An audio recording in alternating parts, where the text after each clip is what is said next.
Assalamualaikum warahmatullahi wabarakatuh. Terima kasih masih mengikuti channel ini. Saya lanjutkan untuk bab yang ke-14 dari kitab Taisirul Khalaq berjudul Adabul Masajid, sikap kita ketika berada di dalam masjid. Al-masajidu buyutullah, masjid merupakan rumah Allah. Wa man ulika qalbuhu biha adalluhu lahu fi dhillihi yaumal qiyamah. Barang siapa yang hatinya itu digantungkan di masjid atau suka pergi ke masjid, Allah akan melindunginya dengan perlindungannya nanti di hari kiamat, gitu loh. Kalau di hari kiamat tidak ada perlindungan kecuali perlindungan Allah, kan ada 7 golongan yang akan mendapatkan payung atau perlindungan Allah.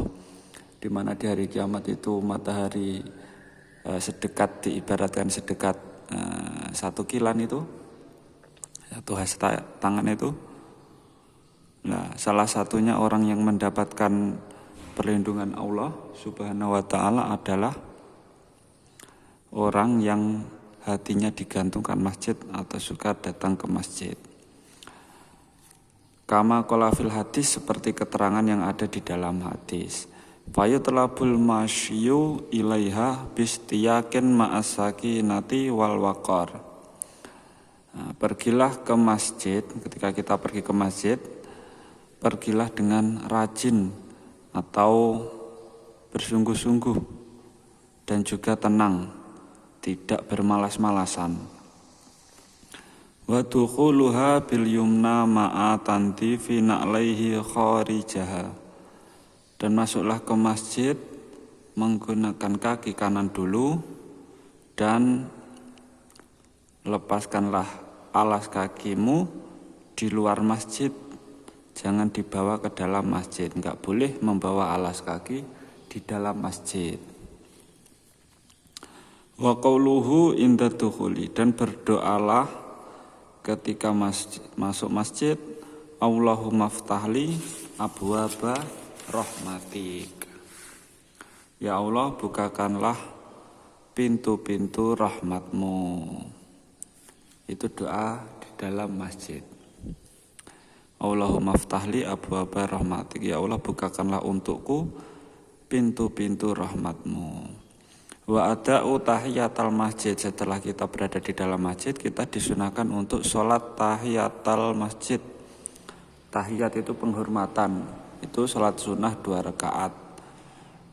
Dari ketika kita memulai, hati kita berniat, saya niat sholat tahiyatul masjid lillahi ta'ala, Allahu Akbar, gitu. Sholat tahiyatul masjid, sholat sunnah untuk menghormati masjid. Wa taslim, ketika masuk masjid, kita mengucapkan salam. Walau kholal masjidu minan nas, walaupun di masjid itu tidak ada orang, kita tetap disunahkan mengucapkan salam. Jadi kalau di masjid ada orang, kita sunnah mengucapkan Assalamualaikum warahmatullahi wabarakatuh. Kalau enggak ada orang, itu salamnya gini, Assalamu alaina wa ala ibadillahi sholihin. Ya, bedanya itu, kalau salam kita di depan orang manusia yang terlihat, itu Assalamualaikum warahmatullahi wabarakatuh. Kalau tidak ada orang, itu salamnya Assalamu alaina wa ala ibadillahi sholihin. Li'annahu la yakhlu minal jinni wal malaikah. Kenapa kita tetap disunahkan untuk mengucap salam di masjid walaupun tidak ada orang? Karena sesungguhnya di masjid itu tidak pernah sepi dari jin dan para malaikat. Wal julusu biniyatit taqarrub wa muraqabatullahi ta'ala wal iksaru min dzikrihi.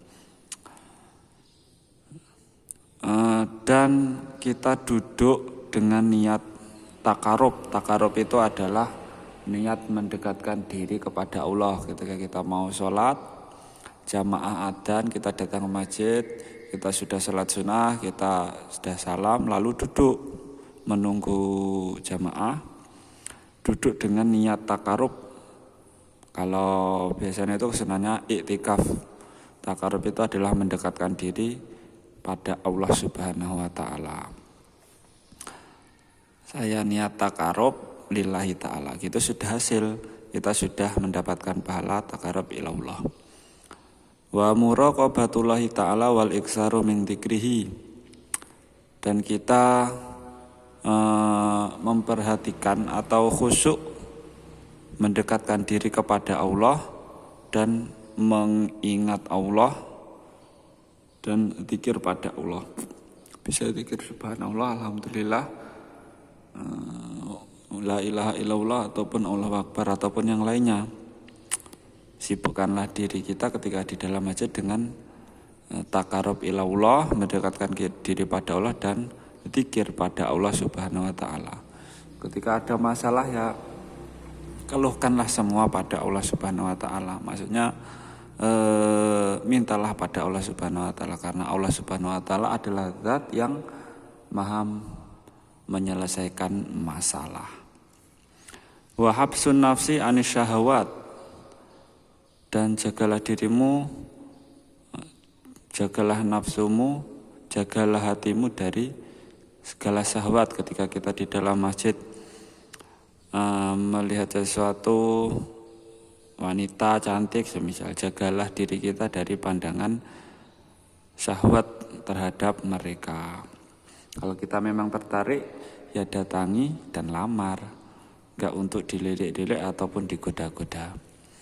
Wajtinabul khusumati, dan janganlah berdebat di dalam masjid. Kita bertemu teman di masjid malah mengajak berdebat, sebaiknya kita menghindar atau berhenti untuk berdebat dengan mereka di dalam masjid. Kalau memang diperlukan berdebat, lakukanlah di luar masjid, jangan di dalam masjid.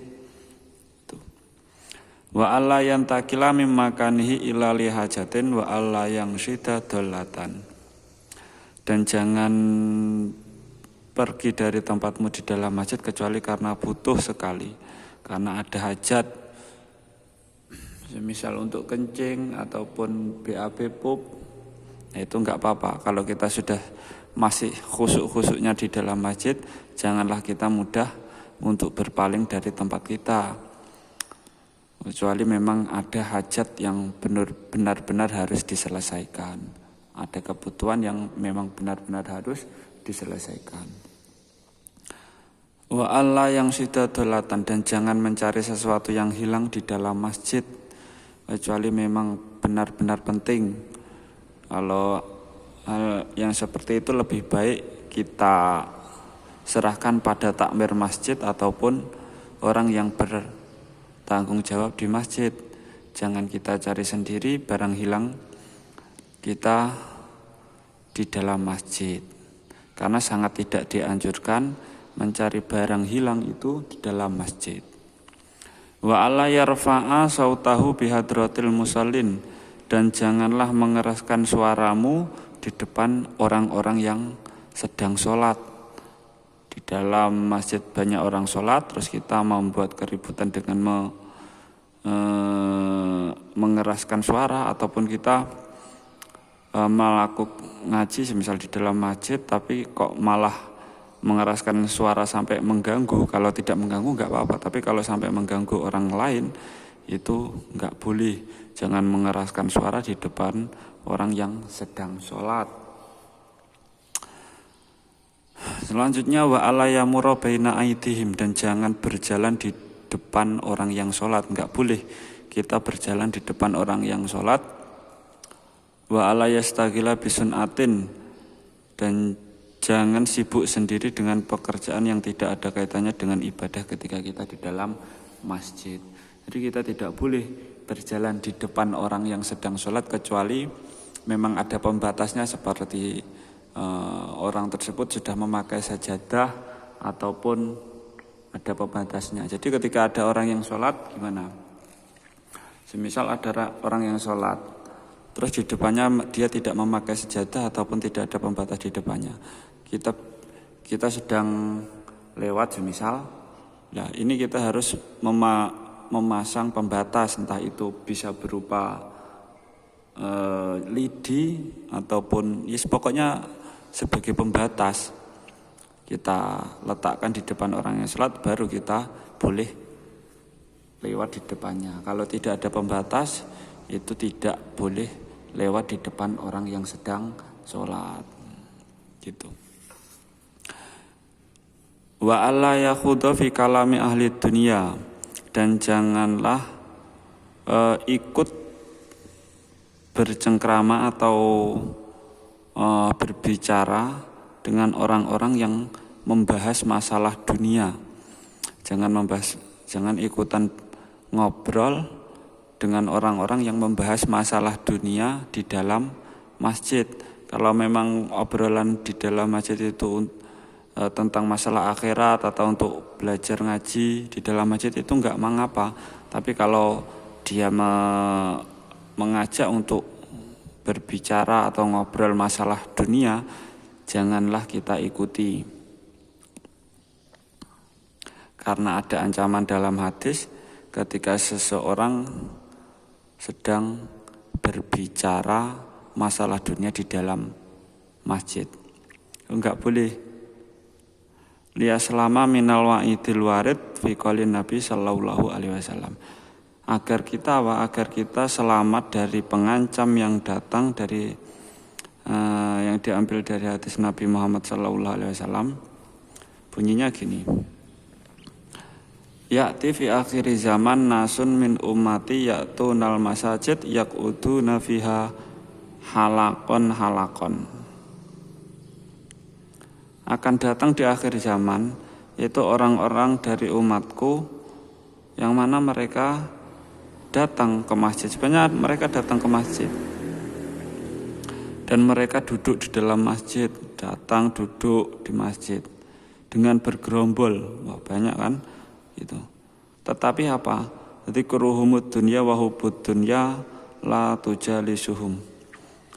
Nah, ketika kamu melihat mereka dan tetapi apa yang dilakukan mereka? Mereka membicarakan tentang masalah dunia dan kecintaan terhadap dunia. Entah itu masalah hutang atau masalah cewek ataupun politik. Mereka membicarakannya di dalam masjid. La tujalisuhum, ketika kalian melihat mereka, janganlah ikut berkumpul dengan mereka. Kalau memang pembicaraannya di luar masjid itu enggak mengapa, tapi kalau di dalam masjid janganlah ikut berkumpul dengan pembicaraan mereka. Falaisa lillahi bihim hajatun, karena sesungguhnya Allah Subhanahu wa taala tidak ada hajat kepada mereka, tidak ada kepentingan terhadap mereka, atau Allah Subhanahu wa taala tidak memperdulikan mereka. Tidak diperdulikan oleh Allah Subhanahu wa taala. Wa idza aradal khuruja tuliba minhul bada'u bil yusra. Nah, ketika kalian sudah selesai beribadah di masjid dan kalian ingin keluar ke masjid dan kalian ingin keluar dari masjid, al bada'u bil yusra, maka keluarlah dengan kaki kiri dulu. Kaki kiri dikeluarkan dulu. Wa ayatu'aha ala dhahri na'lihi, dan letakkanlah di atas alas kaki kalian. Tsumma yalbasul yumna awalan, lalu mulailah memakai alasmu dengan kaki kanan dulu. Kaki kanan dulu. Jadi ketika keluar masjid kita keluarkan kaki kiri dulu, tapi jangan langsung memakai sandal ataupun sepatu. Kita pakai sandal atau sepatu atau alas tersebut yang kanan dulu. Wal yaqul inda khuruji, ketika kalian keluar masjid berdoalah, Allahumma inni as'aluka min fadlik. Ya Allah, sesungguhnya aku meminta kepadamu segala anugerahmu. Kita keluar ke masjid agar mendapatkan rezeki anugerah Allah. doa keluar masjid adalah Allahumma inni as'aluka min fadlik. Ya Allah, aku meminta kepadamu segala anugerahmu. Qala Nabi sallallahu alaihi wasallam, Nabi Muhammad sallallahu alaihi wasallam bersabda, qala Allah taala, Allah Subhanahu wa taala berfirman, inna buyuti fi ardil masajid. Sesungguhnya rumahku di bumi adalah masjid, masjid-masjid. Wa inna zuwari fiha ummaruha. Dan sesungguhnya orang yang menziarahiku, mereka termasuk orang-orang yang meramaikan masjid. Fatuba li abdin tatahhara fi baitih. Sangat beruntung bagi hamba yang bersuci di rumahku. Sangat beruntung bagi hamba yang bersuci di rumahku. Tsumma zaroni fi baiti. Lalu dia menziarahi atau mendatangi rumahku. Maksudnya rumah Allah. Berarti ini hadis suci ya. Fahaqqun alal mazuri.